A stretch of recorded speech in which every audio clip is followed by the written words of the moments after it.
Welcome to Kill the Clock. It is November 10th, 2014, and it's 2 weeks into the NBA season. We're going to go over all the surprising teams and in positive ways and negative ways. Here with me today is Anhat Singh. What's up, guys? And Shaheen. What up? I don't have a last name? Shaheen Korigani. Yeah! So, what do you guys think of the NBA season so far? Pretty exciting?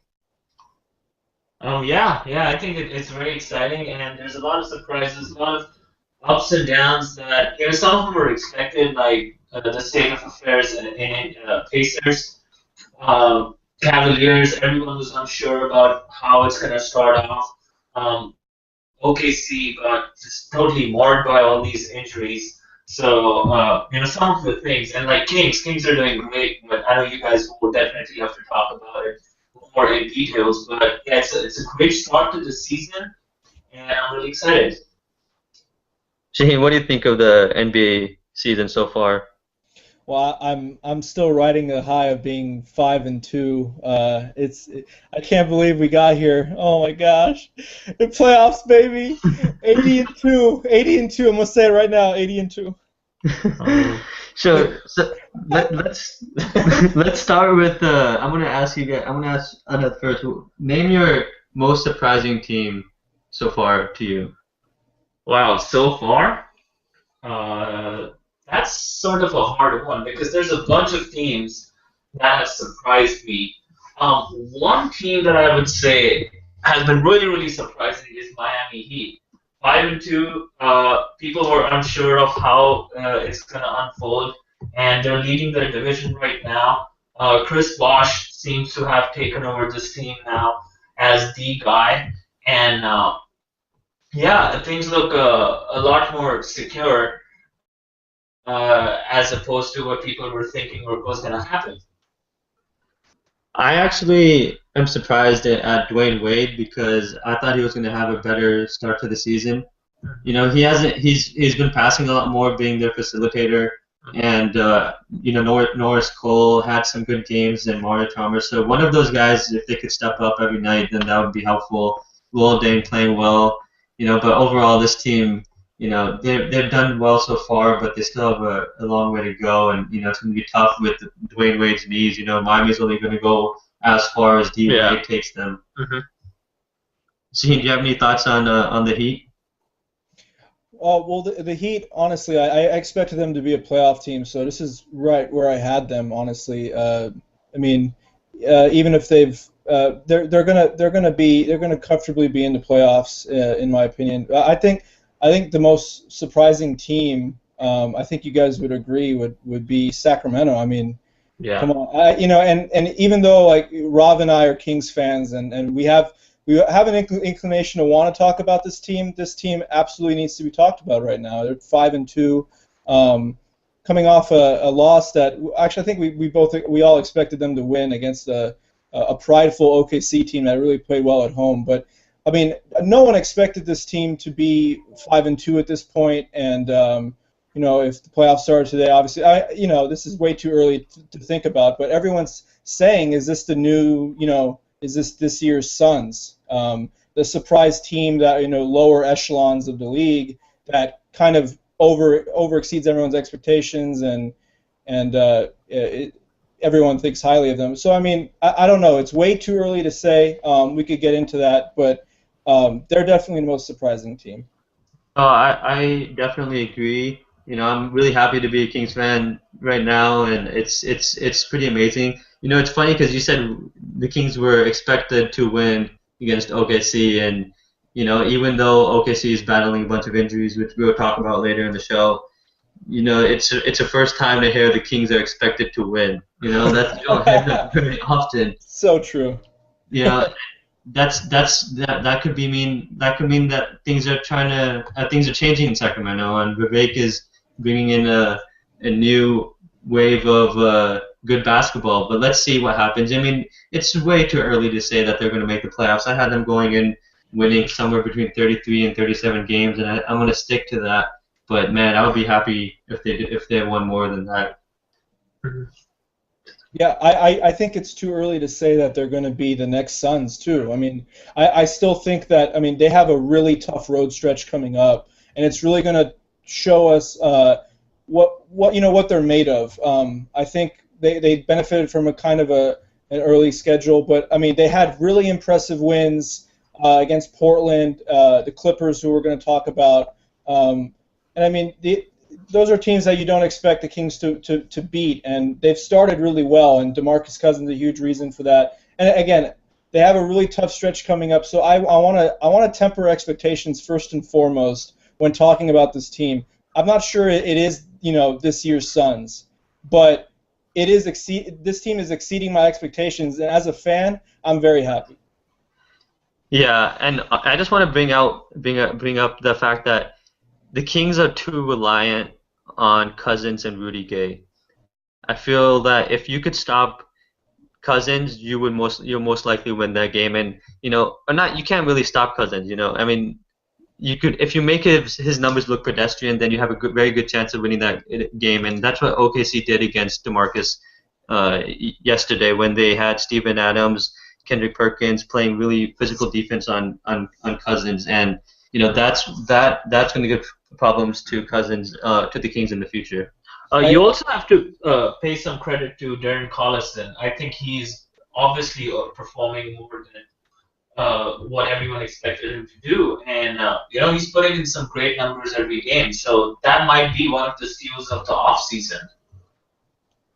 It could be, yeah, it definitely could be. I mean, he wasn't that expensive, and a lot of Kings fans were complaining, including myself, about why the Kings need to keep Isaiah Thomas and instead, pretty much essentially traded for Darren Collison. And so far, it hasn't looked like as bad a move as it seemed initially. In fact, some could argue that it was a great move because of Collison's impressive defense. But it's 7 games in.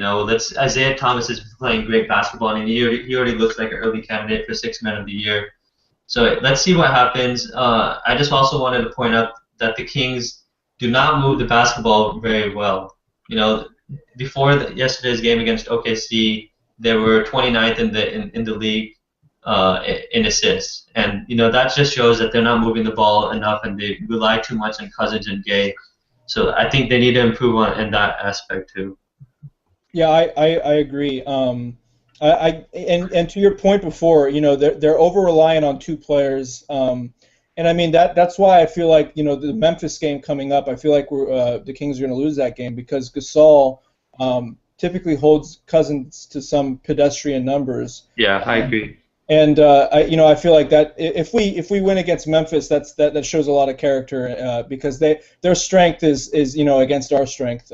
Cousins, there are not many players in this league that could guard DeMarcus Cousins, and he's in very good form right now. But the Memphis game, I feel like, is going to be a loss for us. And yeah, to your point, the ball movement. I do like the philosophy that Mike Malone has instituted. Defense first, really good rotations, attacking the rim. I think we had 90 plus free throws against the Nuggets in the back-to-back with them, and everyone's attacking the paint and getting to the line, and that's how we're sustaining our offense, and I like that. Going forward, I want us to have a good defensive team. When was the last time we had a good defensive team, So it's something to be excited about, but I think we really do need to temper our expectations with this team. Yeah, definitely. So let's talk about the biggest negative surprises in the league so far. Anha, do you want to say? Biggest negative. That's interesting. I do want to talk about the Cavaliers, but I don't know if they're that negative, to be honest, because there was always going to be questions as to how they're going to start off. Lakers, they didn't have a great start, but then again, nobody was expecting them to do so. The Spurs had a bad start to the season. A lot of that could be attributed to the injuries they've had, so nothing too alarming over there. And so I don't know. There's not really any standout negative surprise for me. One team that I do want to talk about is Denver. They're 1-5, and if you just look at some of their losses, they've had big losses. And I mentioned this in the past too. I don't know where exactly this team is going and what's happening. So, I wasn't high on them, and they're not looking good at all. It's funny because I thought this team wasn't that bad coming into the season, and I don't know if their record indicates how bad they actually are. It's still early in the season. One thing I want to point out is that Danilo Gallinari doesn't look like himself, even though I know he was out the whole year, but I thought he would look better coming into the season, and I think he will improve. So it's still early on. Yeah. Aaron Flalo was a good trade that they made, and I think he's a solid player that they rely on, and he's been there. So I think Denver's going to be fine, but it's just that West is so stacked. Well, their division too. It's a hard division to be in. You're up against Portland and OKC. So and Jazz are exciting. They're good. They're young. And the Timberwolves, you don't know. Maybe that's going to be a strong team in the future. So I just think the Northwest division is strong, or it can potentially be strong. Yeah, I agree. Uh, Speaking of the Northwest division, let's talk about Oklahoma City, who've had a lot of injuries. Not just Russell Westbrook and Kevin Durant, who are both going to be out for most of this, or all of this month and part of December. But Perry Jones got hurt. Reggie Jackson, they're probably their second best player behind Ibaka right currently on the floor, but missed a few games too. So. Shaheen, your thoughts on OKC, and can they come back from these devastating injuries? Well, I certainly wouldn't rule them out. It really depends on the timetable with Kevin Durant and Russell Westbrook. Westbrook could be back in a month. KD and a little. I think he's going to come back a little later than that. But they're in a hole right now, and they got to make sure they win as many games as they can, because when those two come back, they're gonna have to be faced with a massive hole in a very tough conference. And I mean, honestly, I think this has handed the division to Portland. I think it's giving them a clear opportunity to go ahead and win it. And I just don't see them. I don't know. It's tough to say like right now that whether they're going to make the playoffs or not, but it's a huge hole. If you look at their schedule, when they're supposed to come back, I'm not sure if they could really get into playoffs by the end of the year. I would bet my money that they would, but it's a massive hole. It's just really unfortunate. At one point they had last week 7 available players. I mean, they've just been racked by injuries. It's unlike anything I've ever seen in basketball. I don't think I've seen so many injured players on a team unavailable, and they only dress like 7 guys. It's just crazy. Actually, the Lakers had something like that. I think last year when everyone was hurt. You're right. They had a lot of injuries actually. Yeah, but definitely, this is going to be a hurdle to overcome. I was just going to ask you guys, if Westbrook and Durant come by the end of December, which seems likely at this point, will OKC make the playoffs? Yes Well, or no? Yeah. I think yes, because I was looking at their schedule. Their upcoming games are Bucks, Celtics, Pistons. They play Rockets, the Jazz, Nuggets, Nets. And they play Knicks, Pelicans, and the Sixers. I really do feel all these injuries are a blessing in disguise, because over the last 2-3 years, this team has primarily been about Kevin Durant and Russell Westbrook and Ibaka, and we've given them a lot of criticism. They haven't given much chance to the youngsters and people not getting enough time. This really allows for the coaching staff to be creative, let the youth get more time, get the role players in the mix a lot more. And when Kevin Durant and Westbrook come back, all this experience, there's gonna be a positive effect of this, and all they have to do is make the playoffs, because they have so much talent that they can make a really, really strong run. So I really do feel it's a blessing in disguise, and they'll be fine. I tend to agree, and going off of what you said, this might be a blessing in disguise because their depth will increase, right? Yeah. Terry Jones is going to get better, Reggie Jackson is going to get better. It's going to give these young guys more confidence, and I honestly believe that this is the deepest OKC team we've seen since the loss of Harden. Ever since then, I think this is the deepest team we've seen because of the emergence of Reggie Jackson, Perry Jones, and Steven Adams. Yeah. So I'm not really sure about that. In the playoffs, are you going to really give that many minutes to those guys, or are you going to rely on KD and Russell Westbrook? Well, you would rely on them, but there were games last year. I remember the game against the Spurs that OKC played went to overtime. Kevin Durant played 52 out of 53 minutes. Heavy minutes given to the top guys, and it really takes a toll when you're making a deep run in the playoffs. You want to ease the burden off these guys. Now, if guys like Perry Jones and Jeremy Lamb are much more conditioned, they can take a bigger role on, and which will allow the superstars of the team to get better productivity while they're on the court. And that's just my whole point. I just want to say that Reggie Jackson and Steven Adams are key players, so those guys are still going to keep playing. Perry Jones, I agree with you, saying he might not have as big an effect in the playoffs because he plays a similar position as Durant. They really need Jeremy Lamb to contribute as an outside shooter. They really need Steven Adams is just he's a big body. If he could polish his offensive game and give them anything there, that's a big bonus. But I don't expect him to. I expect him to be just kind of a good defender, crash the boards, do your job kind of guy. But I mean, they really need Jeremy Lamb. Reggie Jackson obviously is I think he's a really underrated player, and I really like Reggie Jackson. He killed my Kings too the other night, so props to him. But I mean, yeah, I don't know about the depth. Again, they really haven't done anything. Has Anthony Morrow even played this year? Got injured. Yeah, so go figure. I'm not, I'm not so. Do you guys think that they're going to make the playoffs?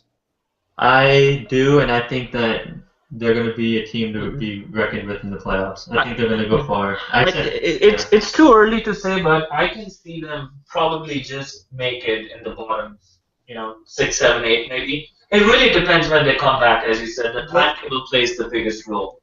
Right. They absolutely have the talent to make a deep playoff run, but you're asking this team to, first of all, I mean, it's scary for the rest of the league. If they come back ahead of schedule, even let's just assume they're both back in December in a month, right?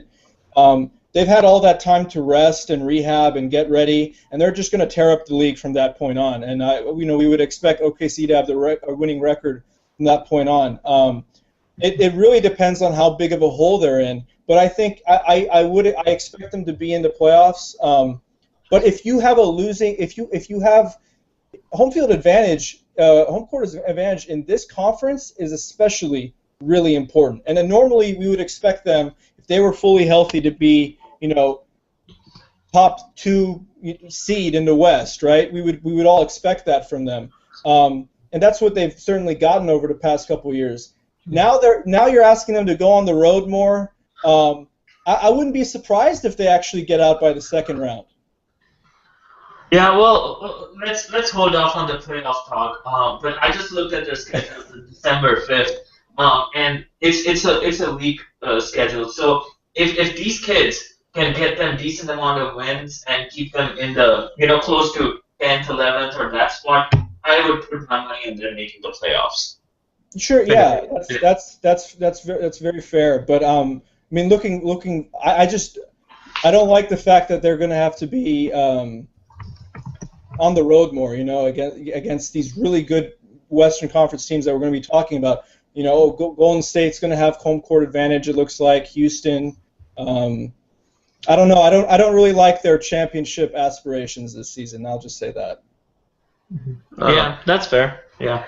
So let's move on to another surprising team, and in my opinion, that team for me has been the Golden State Warriors. I said that in the preview.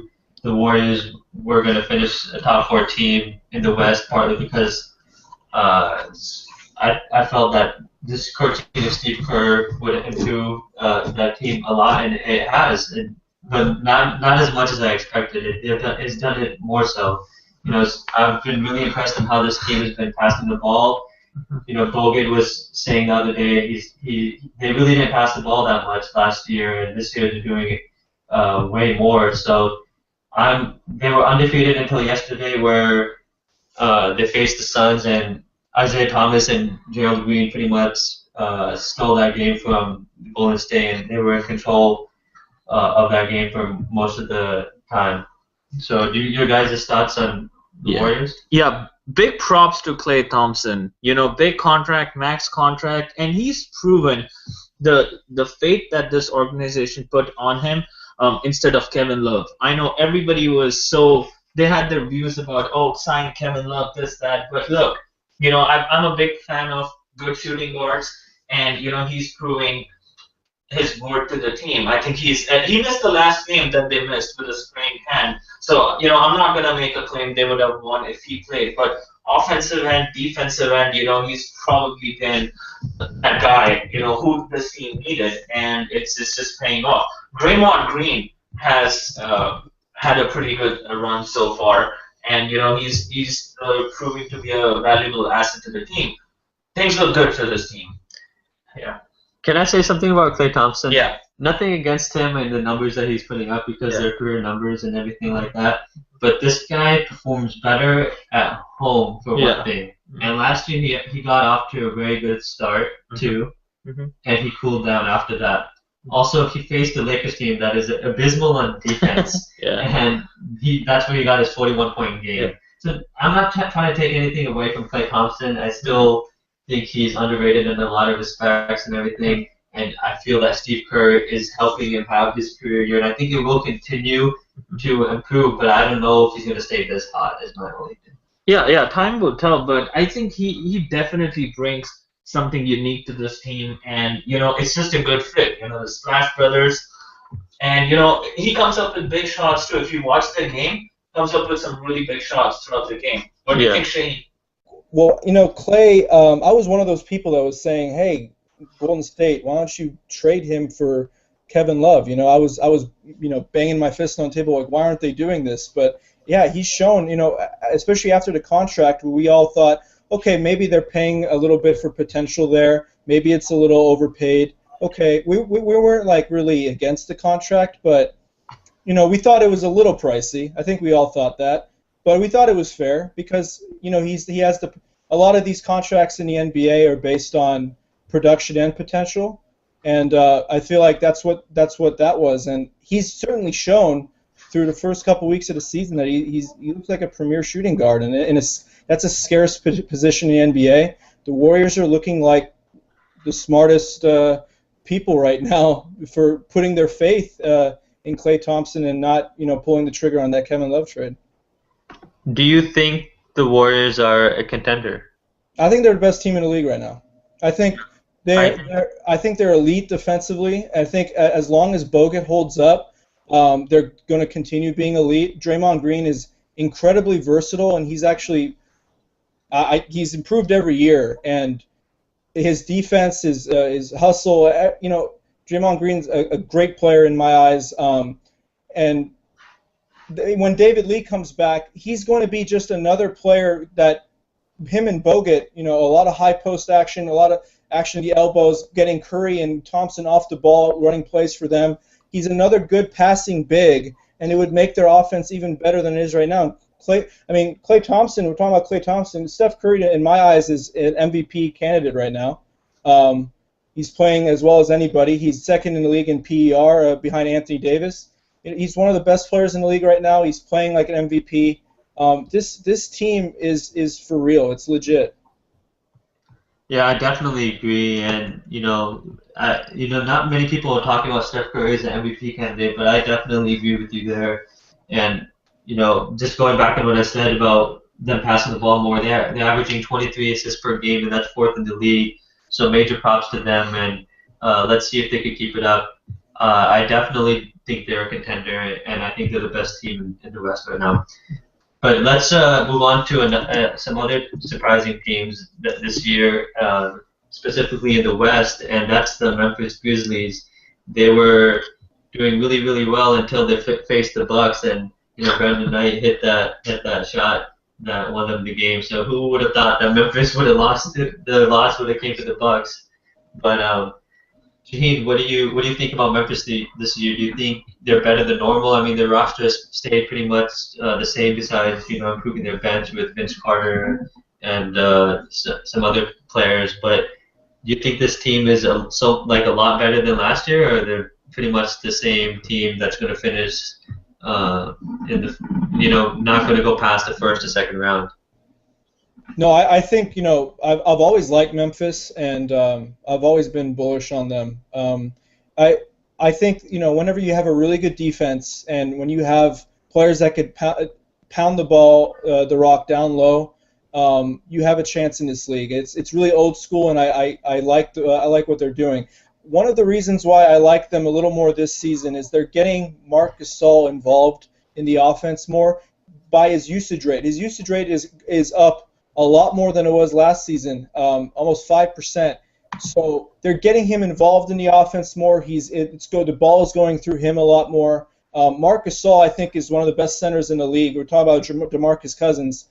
It'd be hard for me to make a decision, honestly, between Marc Gasol and DeMarcus Cousins, because Marc Gasol is just such a savvy, smart player on both sides of the court, and he's really underrated offensively too. So I like what they're doing. They're always going to be a good defensive team. Courtney Lee is one of the best acquisitions so far in this year. He's looked really good there.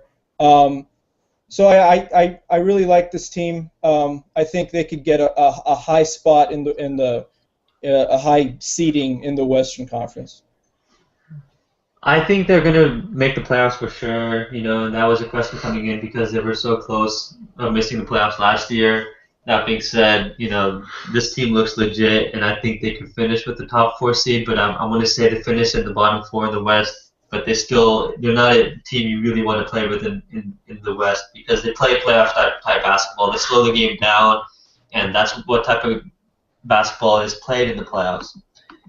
Let's move on to the other team that was undefeated for a long time, and I kind of hated on this team in the previews. I said that they were one of the biggest losers in the offseason because they didn't acquire Chris Bosh and Chandler Parsons. So yeah, I'm talking about the Houston Rockets. And Trevor Ariza was a great signing. I was underrating this team from the get-go, and they've proved me wrong.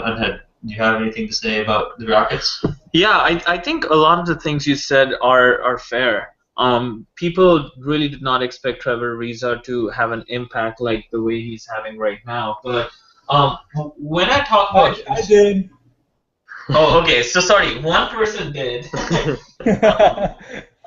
But it's fantastic to see him and the things he's doing at this stage of his career. But the thing that I want to talk about Houston right now is Dwight Howard. I think it's sort of a rejuvenated Dwight Howard. I've seen a few of their games, and he's looked a lot more determined. He's looked a lot more active in the game, and I don't know. He's been working on his game. There's something different about him. There was this clip, and they played this on the TV a bunch of times when they were beating the Spurs, right? Even when they were high, they had a decent amount of lead. Dwight Howard came up to the coach, Kevin McHale, and complained, and he showed his dissatisfaction on a play that was not played properly. That's not the Dwight Howard that people are accustomed to seeing. It's more of a satisfied Dwight Howard that people say, he doesn't have the killer instinct and all that kind of things. I think Dwight Howard probably after last year feels more settled. It's their team dynamic. It's about 2 alpha dogs in this team, James Harden and Dwight Howard. And, that's not how I would run a team, but it works for them. It's their team. They have this chemistry, and things are going for them. And I think that's probably the core that's driving this team. So I still don't know what to expect. I don't know how long this is going to go on, but I have to give some props to Dwight Howard. Shaheen, what do you think of the Rockets this year? Do you think they're going to be finishing the top four? And who would win in a fight between Dwight Howard and Kobe Bryant? Who would win in a fight? Yeah. Kobe Bryant. Even though Okay. Dwight is bigger. Give me a chance to argue that once you're done with your Houston Rockets preview. But uh, okay. Oh, is that really a serious question? I don't know. I would say Dwight because he's bigger. yeah. But I mean, Kobe's, I don't know, he Kobe's kills people, fierce. man. He's Yeah, but fierce, man. I would Yeah. still take Dwight. I would still take Dwight. Yeah, I'd take the 7-footer. But I mean, anyways, the Rockets, these three teams that we've talked about, these last three teams, Houston, Memphis, Golden State, are the three best defensive teams in the league right now. So they're winning with defense, and they're obviously getting contributions from their star players and doing really well. Yeah, Dwight Howard has played well. James Harden's played well. Trevor Ariza has given them more of a three-point shooting burst in spreading the floor. Chandler Parsons was really good at creating offense for himself and other people, and Ariza lacks that. But he could spot up and shoot really well. I think he made the most he was like top 5 in threes last season, and he shot a lot of threes too for the Wizards. So he's a really good fit for their offense, and defensively they really didn't have that the kind of length and that Ariza has. They really struggled with perimeter defense. We talked about in the preview, and Ariza has given them a boost there. So and even James Harden has talked about he needs to become better defensively. And I've seen a couple games this year. It looks like he's not haphazardly playing defense like he used to. And we'll have to see that over the course of the season. But yeah, I like this Houston team. I rely on them as other people, and I don't think they'll go to the conference finals or win a championship. I'm not a believer of this team yet, but I think they're a good team right now. I think they're a good team, but I do think they will cool down. I don't know if they're going to keep this up. James Harden and Dwight have to play out of their mind for the entire season, and I think they will, but I don't think their bench is going to keep up with them. And I think their bench is this team's biggest weakness, and what's going to hurt them down the stretch of the season when it gets late in the season and in the playoffs. Jason Terry isn't the same player, and I do like Terrence Jones, and I think he's been the surprising player of this team. Other than Trevor Ariza, he was having a really good season so far. Even though he got hurt, he's averaging 14 and 8. But I do think this team's going to cool down. Yeah, sorry, go ahead. I was just going to give a little props to this rookie that they drafted, Kostas Papanikolaou. I really like his game. If you guys watched Houston, watch this guy. He plays really well, and he's a really good passer at his size. But go ahead. When I was trying to talk over you, that's actually what I wanted to talk about. Officially, my favorite name in the NBA, Kostas Papanikolaou. That's it. It is a pretty dope name, I'm not going to lie. I like his. Yeah, I mean, the only thing I have a problem with is that they're playing him 25 minutes per game, and he's only averaging 5 points per game. And he's shooting. They're putting him at the 3-point line, and he hasn't done really well from that spot on the court. So let's see what happens. The contract that he's only shooting at 29% and 28 from 3-point, and I saw him airball a 3 the other day. So I'm not the biggest fan of this guy. I'm not gonna lie. Still new though. Yeah. And he has an interesting contract where it doesn't put that much risk on the Rockets. So let's see what happens with Houston overall. Say nothing of his 3-point shooting. I like his passing. Okay, fair enough. Fair enough. Let's move on to the East because we haven't talked about the East that much. And Holy crap! Trevor Ariza shooting 48% from 3. All right, Yeah. sorry, no. I'm just sorry. Yeah, we could talk about the East, but yeah, Trevor Ariza shooting 48% from 3. Woo! Yeah, but you don't think that's not going to stay that high? That's what I'm saying. This team's going to cool down, Ariza is gonna cool down slightly, and this team doesn't have the depth to make a deep run in the playoffs, in my opinion. Hey, man, I'm just saying, Chandler, who? No, how dare you? Hey, the guy signed a contract in a club, all right? And Ariza did shoot 40% last year from three. the guy signed a contract in a club, all right? No Chandler who? Chandler baller, all right? Yeah. That's what Cuban does, baby. He signs people in clubs. Also Yeah. complains about tanking and tells. We might talk about Dallas if we have enough time, but let's talk about the Cavs, who are one of the most talked about teams in this year's NBA offseason, and for good reason. I mean, they got the best player in basketball, but they haven't had the results that a lot of people expected them to have. Yes, it's early in the season. Yes, this team will be perfectly fine, but they haven't looked like the team everyone was expecting. And I think we talked about this in the preview. We were expecting them to struggle. Has anything really shocked you in that regard? Wait, they got the best player in the league? They got LeBron in the offseason. Well, they got Kostas Papanikolaou? When?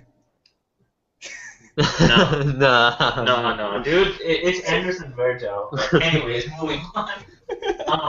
It's too early to make a definitive claim on the state of affairs in Cleveland. We were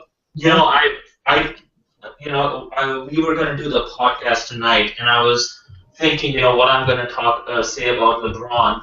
But today he had a monster game, Triple-double. triple-double, and it's a new team. You remember the time in Miami when the big three got together, and in Cleveland we even have a new coach, and so it takes time. The most surprising thing for me was, I think, the last game when Kyrie had 0 assists, and I think that's shocking from just the standpoint of the duty of a point guard.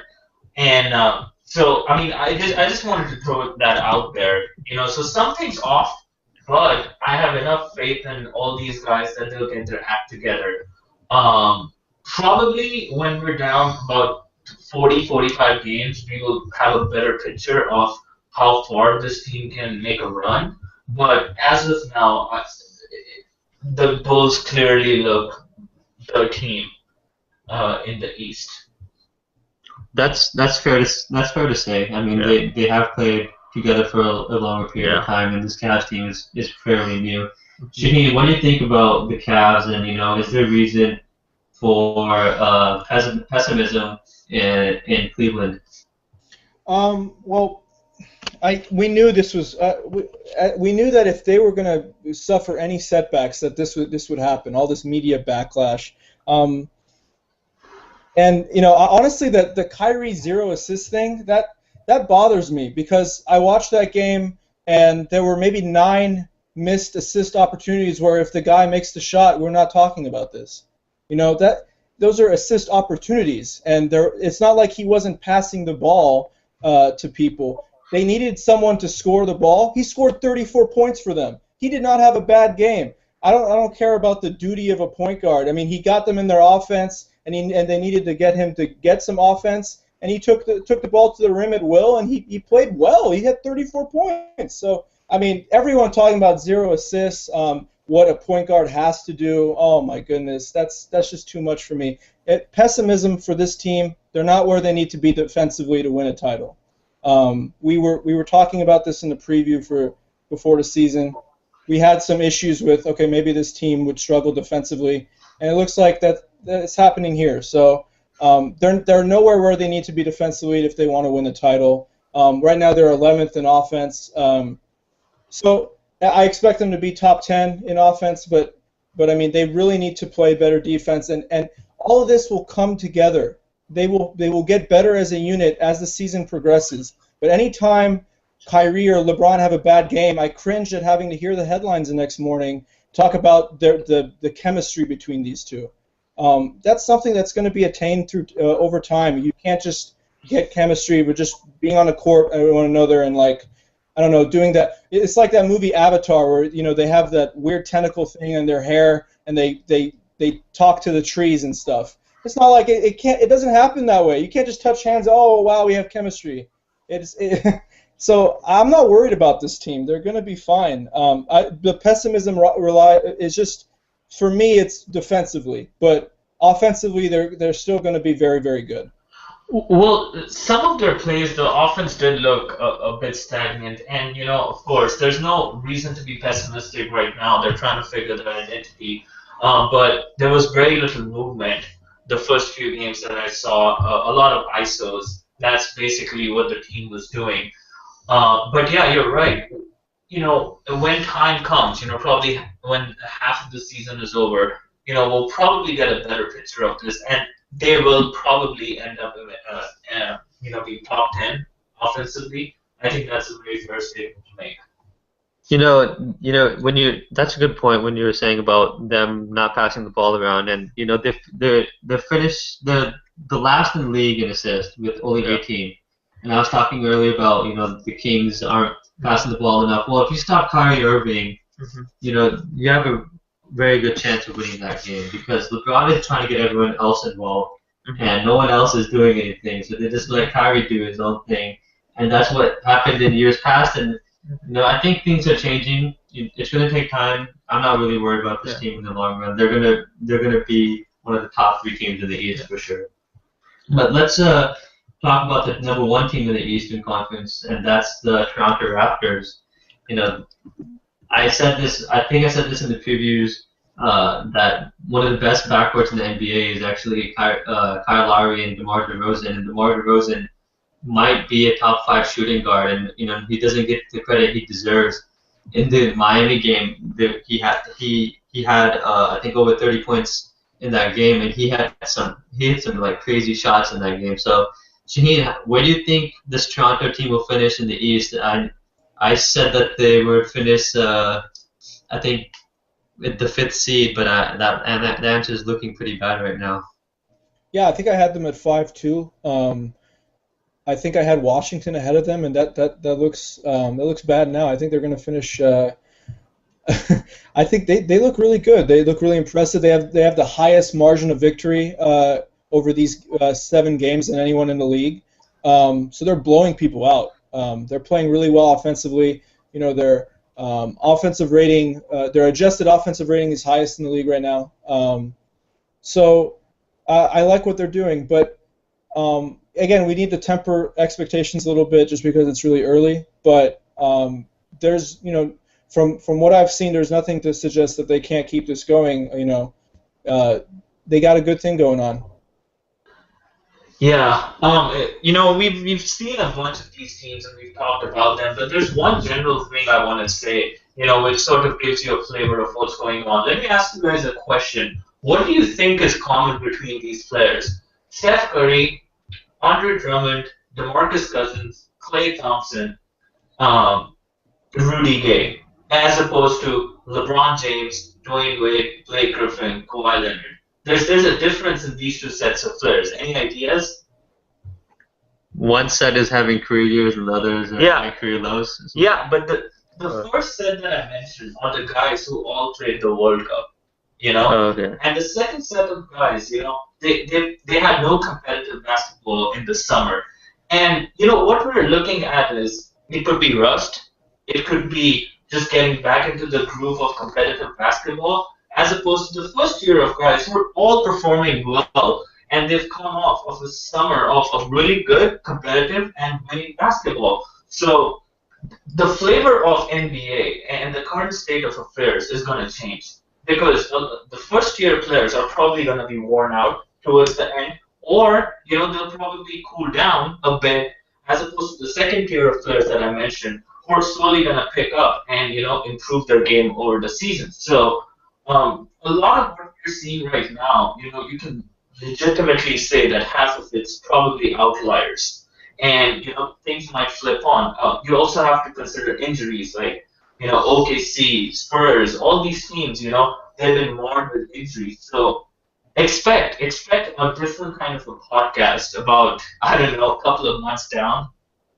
No, definitely. I completely agree with that, and that begs the question: is it good to play on Team USA in the summer? You know, is it beneficial in the long run? Because like you said, it could be detrimental to the players who are playing really well right now, and it could benefit the players who are struggling like LeBron, but will do well in the future. Yeah, I mean, Kawhi Leonard and Kevin Durant did not play, the World Cup, and they were probably scared about getting injured, and they both got injured while not playing. Well, Kawhi had conjunctivitis, but it just goes to show that there are ways of getting injured outside basketball, and if you're in that regiment, if you're in that routine, you're going to practices, you're traveling with the team. In a way, you're kind of safe. You're putting miles on your body, but there's a discipline, that's going on. So I don't know. It's just a tangential comment came to my mind. I thought I'd mention it. No, for sure. He makes a really good point. All of these players that are doing really well right now have had a lot of continuous, consistent basketball for months now, and I think it really comes down to that second set of players. Maybe they are just a little rusty, and like in a couple weeks they're going to start getting back to form. But I mean, these guys have kind of a head start on them, so to speak. They're hot going into the season. They're high on confidence. I mean, I know for a fact that for some of these players, winning the World Cup has meant the world to them. It was the World Cup, mean the world to them. But DeMarcus Cousins, for example, has totally changed his persona. He made a promise: no more technical fouls.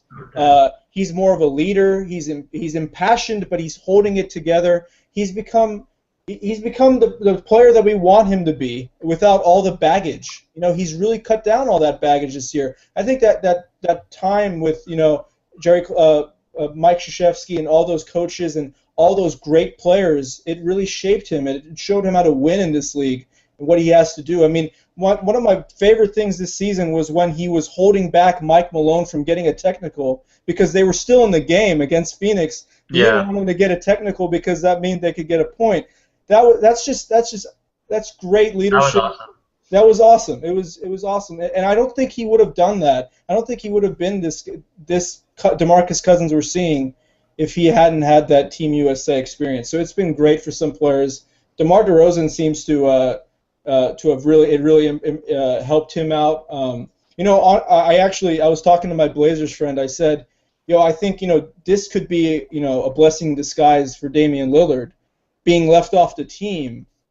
I thought he would come back with a fury, this season and really just get really hot, and everyone would be talking about that. That hasn't happened yet, but it's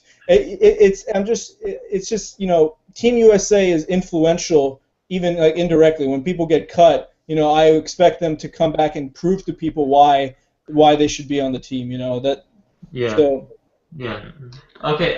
Just before we end the show today, I just want to ask you guys, give me one player so far in these 2 weeks that has been really impressive, or like the most surprising player so far for you that we haven't mentioned earlier in the podcast, and just say one line about it or two. Yeah. That's a good question. I really want to give a big shout out to Damian Lillard. He's people have loved him. They've grown to love him way too much in the past, and that was one of his criticisms. I saw a bunch of Portland games, and this guy looks good. He looks like a veteran when he's playing, and he's missed 2 free throws all season so far. And the first 3 games, his shooting was rusty, but he's found that groove. I think this guy is going to be a top 3 point guard in the league at the current point. Sometime in the future. I just don't know when. Maybe when a couple of better point guards retire, but just watch out for him this season. Okay, for sure. In the league, top 3. I mean, at a given point, let's say 5 years from now, maybe he'll be top 3 at that point. Okay. Shaheen, who's been your most surprising player that we haven't talked about? Well, I really like what I've seen from Nerlens Noel, actually. The couple of Philadelphia games that I've seen. I saw the Houston game where obviously they weren't competitive, but he really made Dwight Howard work for everything. And it was that passion that I saw from him that it really showed to me on the court. He played really well. He had 6 steals. So I mean, he has a lot of upside. He's 20 years old, and it's really great to see coming off a season which was supposed to be his rookie season. So I really like how he's played this season, and I like him going forward. I really want to mention another Philadelphia player, and Tony Roden, but I'm going to go with Reggie Jackson because he's been playing a lot better than last year. He's averaging 20 points and 7 assists. I know he's playing a lot of minutes, just like Tony, but I like Reggie Jackson a lot this year, and I've been impressed with what he's done so far.